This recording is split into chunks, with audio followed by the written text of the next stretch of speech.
छठ पूजा व्रत कथा। भारत में छठ की शुरुआत सबसे पहले बिहार, झारखंड और यूपी में हुई थी, लेकिन समय के साथ साथ यह अब त्योहार भारत के सहित पूरे विश्व में बड़ी धूमधाम से मनाया जाता है। हिंदू पंचांग के अनुसार कार्तिक मास के शुक्ल पक्ष की षष्ठी तिथि को महाछठ का पर्व मनाया जाता है। भारत में इस साल छठ पूजा 19 नवंबर 2023 को मनाया जाएगा। इस दिन श्रद्धालु श्रद्धा के अनुसार श्रम करते हैं। छठ पूजा हिंदू धर्म का एक बड़ा और महान पर्व होता है। इस दिन छठी मैया और भगवान सूर्य की पूजा अर्चना की जाती है। छठ पूजा का पर्व संतान प्राप्ति, संतान की सुरक्षा और सुखमय जीवन के लिए स्त्रियां पूरी श्रद्धा के साथ मनाती है। आज हम आपको बताएंगे कि आखिर छठ पूजा की शुरुआत क्यों हुई और इसकी पौराणिक मान्यता क्यों है। साथ में जानेंगे छठ पूजा की पूरी पूजा विधि। छठ पूजा व्रत कथा।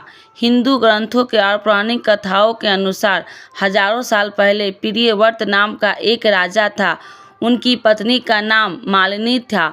राजा और रानी दोनों की कोई संतान नहीं थी। राजा और रानी दोनों इस बात से दुखी रहते थे। दोनों संतान प्राप्ति के लिए दर दर भटक रहे थे।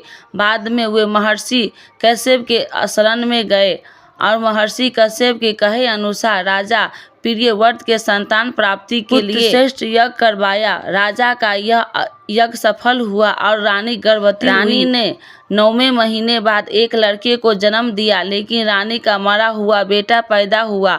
यह बात सुनकर राजा और रानी दोनों बहुत दुखी हुए। उन्होंने संतान प्राप्ति की आशा छोड़ दी। राजा प्रियव्रत को इतने दुखी से ही उन्होंने आत्महत्या करने का मन बना लिया, क्योंकि जैसे ही वो खुद को मारने के लिए आगे बढ़े तभी छठी मैया प्रकट होकर और राजा को भली भांति समझाया। छठ पूजा की व्रत कथा कहती है कि छठी मैया ने राजा से कहा कि जो भी व्यक्ति मेरी सच्चे मन से पूजा करता है, मैं उन्हें पुत्र सौभाग्य प्रदान करती हूँ। यदि तुम भी मेरी पूजा करोगे तो तुम्हें पुत्र रत्न की प्राप्ति होगी।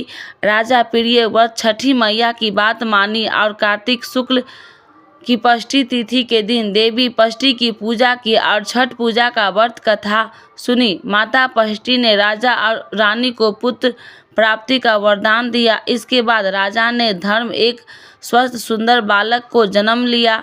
तभी से छठ का पर्व पूरी श्रद्धा के साथ लोग मनाते हैं। छठ पर्व के दिन प्रातः काल स्नान आदि के बाद संकल्प लिया जाता है। संकल्प लेते समय निम्नलिखित मंत्र का उच्चारण किया जाता है। पूरे दिन निराहार और निर्जला व्रत रखा जाता है। शाम के समय नदी या तालाब में जाकर स्नान किया जाता है और सूर्योदय को अर्घ्य दिया जाता है। अर्घ्य देने के लिए बांस की 3 बड़ी टोकरी या बांस का या पीतल के 3 सूप ले। बांस की कटोरी में चावल, दीपक, लाल सिंदूर, गंध, हल्दी, सब्जी या शंकर कदी रखे। साथ में थाली में दूध और गिलास ले। फलों में नाशपाती, शहद, पान, बड़ा, नींबू, सुपारी, केरवा, कपूर, मिठाई और चंदन रखे। खाने में ठेकुआ, मालपुआ, खीर, सूजी का हलवा, पूरी, चावल से बने लड्डू को रखे। सभी सामग्रियों टोकरी में सजा ले। सूर्य को अर्घ्य देते समय सारा प्रसाद सूप में रखे और सूप में ही एक दीपक भी जला दे। प्रसाद सूप में लेकर नदी में उतरकर सूर्य देव को अर्घ्य दे। अर्घ्य देते समय निम्नलिखित मंत्र का उच्चारण करें। छठ पूजा की सामग्री: बांस की 3 बड़ी टोकरी, चावल, दीपक, लाल सिंदूर, गंध, हल्दी, सुंठी, सब्जी, शंकरी, थाली, धूप, गिलास, नाशपाती, शहद, पान, बड़ा नींबू, सुपारी, केरवा, कपूर, मिठाई, चंदन, ठेकुआ, मालपुआ, खीर, सूजी का हलवा, पूरी, चावल से बने लड्डू।